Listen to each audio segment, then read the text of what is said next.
ದಯವಿಟ್ಟು ಫೋನ್ ಸೈಡಿಗೆ ಇಟ್ಬಿಟ್ಟು ಕ್ಲೀನಾಗಿ ಕೇಳಿಸ್ಕೊಳ್ಳಿ. ಓಕೆ, ಇಯರ್ಫೋನ್ ಹಾಕ್ಕೊಂಡು ಕೇಳಿಸ್ಕೊಳ್ಳಿ. There is nothing to watch in this video, just listen to the words I am going to tell you. Okay, right. So first tip, 5 ಟಿಪ್ಸಲ್ಲಿ first tip ಏನು ಅಂತಂದರೆ stay calm. Calm in the sense ಸ್ವಲ್ಪ ಮೈಂಡ್ನ ಕೂಲಾಗಿ ಇಟ್ಕೊಳ್ಳಿ. Usually ಏನಾಗುತ್ತೆ, exam ಹಾಲಲ್ಲಿದ್ದಾಗ ನಮಗೆ problem ಆಗೋದೇನು ಅಂದರೆ, exam hall enter ಆಗೋದಕ್ಕಿಂತ ಮುಂಚೆ ವಿಲ್ ಬಿ ಸೋ ನರ್ವಸ್, ತುಂಬ ನರ್ವಸ್ ಆಗಿರ್ತೀವಿ. ಯಾಕೆ ಅಂತಂದರೆ ಆಗುತ್ತೋ, ಕ್ಲಿಯರ್ ಆಗುತ್ತೋ ಇಲ್ವೋ, especially those who put very much efforts into this exam. ನಿಮಗೇನು ಅನಿಸುತ್ತೆ, ಆಗುತ್ತೋ ಇಲ್ಲೋ ಅನ್ನೋ ಒಂದು ಡೌಟಲ್ಲೇ ನೀವು ಇರ್ತೀರ.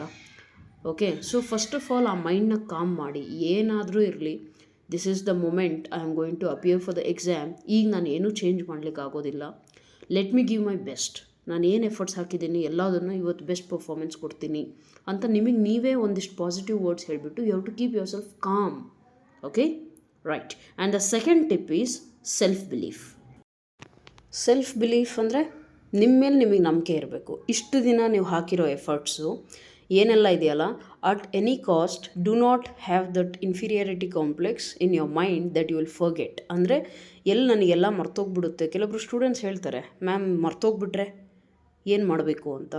ಓಕೆ, ನೀವು ಎಷ್ಟು ಎಫರ್ಟ್ಸ್ ಹಾಕಿದ್ದೀರೋ, ಇನ್ ಕೇಸ್ ಚೆನ್ನಾಗಿ ಹಾಕಿದ್ದೀರಾ ಅಂತಂದರೆ no chance at all that ನೀವು ಮರ್ತೋಗ್ತೀರಾ. I can give you the best example. ನಿಮಗೆ ಮಿಡ್ ನೈಟ್ ಎದಳಿಸಿ ಕೂಡ 2 5 ಎಷ್ಟು ಅಂದರೆ 10 ಅಂತ ಹೇಳ್ತೀರಾ. ಯಾಕೆ ಹೇಳ್ತೀರಾ? Because of prolonged practice.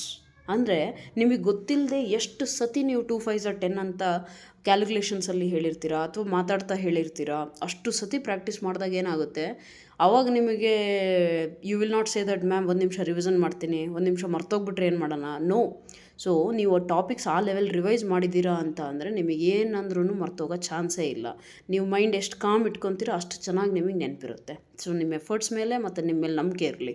Okay, and the third tip I would like to tell you is, ಈ ಟಿಪ್ಪು ತುಂಬ important. Do not leave any question unattempted. ನೆನಪಿರಲಿ, ನೀವು ಎಕ್ಸಾಮ್ ಅಪಿಯರ್ ಮಾಡಿದಾಗ ಅಲ್ಲಿ ಬೆಸ್ಟ್ ಪಾಯಿಂಟ್ ಏನು ಅಂದರೆ, KCET-ಅಲ್ಲಿ ನೆಗೆಟಿವ್ ಮಾರ್ಕಿಂಗ್ ಇಲ್ಲ ಅಂದಮೇಲೆ ದಯವಿಟ್ಟು ಯಾರೂ ಕೂಡ ಅಟ್ ಎನಿ ಕಾಸ್ಟ್ ಯಾವುದೇ ಕ್ವಶನು ನೀವು ಬರಲ್ಲ ಅಂದರೂ ಗೆಸ್ ಮಾಡಿ. Okay, near guess. ಅಟ್ಲೀಸ್ಟ್ ಇದು ಆಗೋಕ್ಕೆ ಚಾನ್ಸೇ ಇಲ್ಲ ಅನ್ನೋ ಆಪ್ಷನ್ ಇದ್ದರೆ ಅದನ್ನು ಬಿಡಿ. ಬಟ್ 1-2 ಆಪ್ಷನ್ಸಲ್ಲಿ ನಿಮಗೆ ಇದು ಆಗಬಹುದು ಅನಿಸಿದರೆ ಅದನ್ನು ಟಿಕ್ ಮಾಡಿ ಬನ್ನಿ, ಅದನ್ನು OMR-ಅಲ್ಲಿ ಮಾರ್ಕ್ ಮಾಡಿ ಬನ್ನಿ. ಅಥವಾ ನಿಮಗೆ ಐಡಿಯಾನೇ ಇಲ್ಲ, ಫಾರ್ ಎಕ್ಸಾಂಪಲ್ ಪ್ಯೂರ್ ಮ್ಯಾಥಮೆಟಿಕ್ಸ್ ಓದಿರೋರಿಗೆ ಸ್ಟ್ಯಾಟಿಸ್ಟಿಕ್ಸ್ ಐಡಿಯಾ ಇರಲ್ಲ. Okay, so at that time what you have to do is, ನಾನು ಹೇಳಿರೋ ಟಿಪ್ ಏನು ಅಂದರೆ, ಸ್ಟ್ಯಾಟಿಸ್ಟಿಕ್ಸ್ ರಿಲೇಟೆಡ್ ಕ್ವೆಶನ್ಸಲ್ಲಿ make sure you mark only 1 option for all the questions. For example 25 questions ಇದ್ದಾವೆ statistics ಚಾಪ್ಟರಿಂದ ಅಂತಂದರೆ ಅದರಲ್ಲಿ 25 ಕ್ವಶನಿಗೂ ಒಂದೇ ಆಪ್ಷನ್ ಮಾರ್ಕ್ ಮಾಡ್ಕೊಂಡು ಡಿ ಆ ಥರ, ಅಥವಾ ಬಿ ಅದು ಯಾವ ಆಪ್ಷನ್ ನೀವು ಅಂದ್ಕೊಂಡಿದ್ದೀರೋ ಅದನ್ನು ಮಾರ್ಕ್ ಮಾಡಿ. ಅಲ್ಲಿಗೇನಾಗುತ್ತೆ, ನೆಗೆಟಿವ್ ಮಾರ್ಕಿಂಗ್ ಏನಿಲ್ಲ, ಬಟ್ ಎಲ್ಲ ಆಪ್ಷನ್ಸ್ ನೀವು ಬಿ ಹಾಕಿದಾಗ ಏನಾಗುತ್ತೆ, the probability of getting the right answer is at least 25%. So ಅದರಲ್ಲಿ ಒಂದು 25ಅಲ್ಲಿ ಒಂದು 5 ಆದರೂ ಕರೆಕ್ಟ್ ಆಗುತ್ತೆ. ಆ್ಯಂಡ್ 1 ಮಾರ್ಕ್ಸಲ್ಲಿ ರ್ಯಾಂಕಿಂಗ್ ಎಷ್ಟು ಮಿಸ್ ಆಗುತ್ತೆ ಅನ್ನೋದು ನಿಮಗೆ ಇನ್ನೂ ಐಡಿಯಾ ಇಲ್ಲ ಅನ್ಕೋತೀನಿ. Okay, so do not worry about that part which you don't know, and make sure ಎಲ್ಲ ಕ್ವಶನ್ಸಿಗೂ ಆನ್ಸರ್ ಅಟೆಂಪ್ಟ್ ಮಾಡೇ ಬರಬೇಕು ಅನ್ನೋದು ನೆನ್ಪಿಟ್ಕೊಳ್ಳಿ. ಅರ್ಥ ಆಯ್ತಲ್ಲ? ಯಾಕಂದ್ರೆ ಮೇಜರ್ ಪಾಯಿಂಟ್ ಹೇಳ್ತಿದ್ದೀನಲ್ಲ, ನೆಗೆಟಿವ್ ಮಾರ್ಕಿಂಗ್ ಇಲ್ಲದೆ ಇರೋದೇ big benefit. So make use of this one. NET exam ಆಗಿದ್ದರೆ ನಾನು ಈ ಟಿಪ್ ಹೇಳೋದೇ ಇಲ್ಲ at any cost. Alright. And the next tip is, do not immediately jump in to solving the question paper. ಅಂದರೆ ಒಂದೇ ಸತಿ ಹಾಗೆ ಕೊಟ್ಟ ತಕ್ಷಣ ಸಾಲ್ವ್ ಮಾಡ್ಕೊಂಡು ಕೂತ್ಕೋಬೇಡಿ. ನಾನು ಬಹಳಷ್ಟು ಸ್ಟೂಡೆಂಟ್ಸ್ನ ನೋಡಿದ್ದೀನಿ, ಕ್ವೆಶನ್ ಪೇಪರ್ ಕೊಟ್ಟ ತಕ್ಷಣ ಒಂದೇ ಸತಿ ಸಾಲ್ವ್ ಮಾಡಲಿಕ್ಕೆ ಟ್ರೈ ಮಾಡ್ತಾರೆ, ಅಥವಾ ಆ ಸೀಲ್ನ ಓಪನ್ ಮಾಡೋಕ್ಕೆ ಟ್ರೈ ಮಾಡ್ತಾರೆ. ಅವ್ರು ಫಸ್ಟ್ ನಿಮಗೆ ಕ್ವೆಶನ್ ಪೇಪರ್ ಕೊಟ್ಟು ಸ್ವಲ್ಪ ಹೊತ್ತು ಕೂರಿಸಿ ಆಮೇಲೆ OMR ಕೊಡ್ತಾರೆ. ಆ ಟೈಮಲ್ಲಿ ನೀವು ಸೀಲ್ ಓಪನ್ ಮಾಡಬೇಡಿ ಅಂತ ಅವ್ರು ಹೇಳಿರ್ತಾರೆ. ಕೆಲವೊಬ್ರು ಇಲ್ಲೀಗಲ್ಲಾಗಿ ಸುಮ್ಮನೆ ಹಿಂಗೆ ಸೀಲ್ ಓಪನ್ ಮಾಡೋಕ್ಕೆ ಟ್ರೈ ಮಾಡ್ತಾರೆ ಅಥವಾ ನೋಡೋಕ್ಕೆ ಟ್ರೈ ಮಾಡ್ತಾರೆ. ನಿಮ್ಮ ಬ್ಯಾಡ್ ಲಕ್ ಇತ್ತು, ಅವತ್ತಿನ ದಿನವೇ ಯಾರಾದರೂ ಸ್ಕ್ವಾಡ್ ಬಂದು ನೋಡಿದ್ರೆ ನಿಮ್ಮನ್ನು ಡಿಬಾರ್ ಮಾಡೋ ಚಾನ್ಸಸ್ ಇರುತ್ತೆ, and you will not be able to write the exam. Okay, so ಹಾಗಾಗಿ ಅಂಥ ರಿಸ್ಕ್ ಎಲ್ಲ ತೊಗೊಳ್ಲಿಕ್ಕೆ ಹೋಗಬೇಡಿ. ರೈಟ್. ಆ್ಯಂಡ್ ಕೊಟ್ಟ ತಕ್ಷಣ ಇಮಿಡಿಯೇಟಾಗಿ ಬರೆಯೋಕ್ಕೂ ಹೋಗ್ತಾರೆ. Please do not do that one. ಯಾಕೆ ಅಂತಂದರೆ ಇಮಿಡಿಯೇಟಾಗಿ ಅರ್ಜೆಂಟಾಗಿ ನನ್ನ ಮೈಂಡ್ ಕಾಮ್ ಮಾಡಲಿಲ್ದಂಗೆ ನಾನು ಇಮಿಡಿಯೇಟ್ ಬರಿತೀನಿ ಅಂತ ಹೋದಾಗ ಮಿಸ್ಟೇಕ್ಸ್ ಜಾಸ್ತಿ ಆಗುತ್ತೆ. It is just like riding the bike very fast. Okay, ಕೊಟ್ಟ ತಕ್ಷಣ ಎಕ್ಸಲೇಟ್ರ್ ಹಂಗೆ ಒಂದೇ ಸತಿಗೆ ಹೈ ಕೊಟ್ಟರೆ ಏನಾಗುತ್ತೆ ಹೇಳಿ, ಆಕ್ಸಿಡೆಂಟ್ ಆಗೋ ಚಾನ್ಸಸ್ ಜಾಸ್ತಿ ಇರುತ್ತೆ. ಫಸ್ಟು ಸ್ಲೋ ಸ್ಪೀಡಿಂದ ಸ್ಟಾರ್ಟ್ ಮಾಡಿ. That is nothing but what I am trying to tell is, please OMR filling ಕರೆಕ್ಟಾಗಿ ಮಾಡಿ. ನಿಮ್ಮ OMR ಅಲ್ಲಿ ರಿಜಿಸ್ಟರ್ ನಂಬರ್ನ ನೀಟಾಗಿ ಬರೆಯೋದು ನಿಮ್ಮ ಫಸ್ಟ್ ಗೋಲ್ ಆಗಿರಬೇಕು.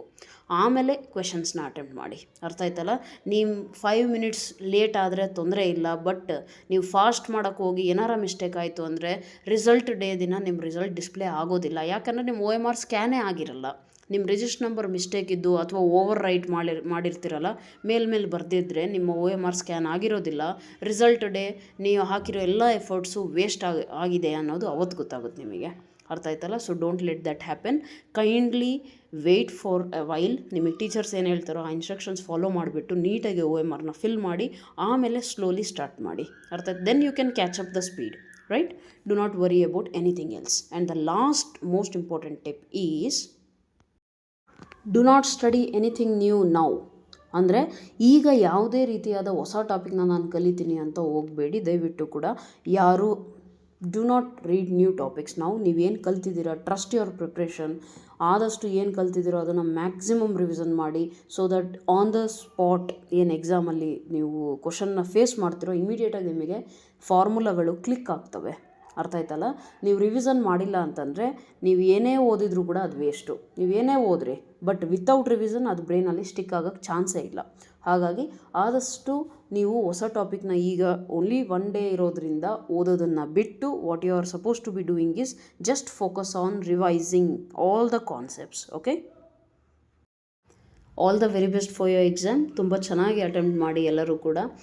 And just follow these tips and stay calm. That's very important. Stay calm. ಅದು ಎಕ್ಸಾಮ್ ಹೆಂಗಾದರೂ ಆಗಿರಲಿ, ನೀವು ಮೈಂಡಿಂದ ಕಾಮ್ ಆಗಿರಬೇಕು. ಎಕ್ಸಾಮ್ ಚೆನ್ನಾಗಿ ಆಗಲಿ ಬಿಡಲಿ, ಚಾನ್ಸಸ್ ಇದೆ, ಹೌದಾ? ಇನ್ನೂ ಮುಂದೆ ಚಾನ್ಸ್ ಇರುತ್ತೆ. ಇನ್ನೂ ಚೆನ್ನಾಗಿ ಓದಿ, ಇನ್ನೂ ಚೆನ್ನಾಗಿ ಬರೀರಿ. Okay, all the very best for you. May God bless you and may God and good luck be in your favour that day when you write the exam. Okay, right. All the best. So that's all for today. Thank you so much. God bless you.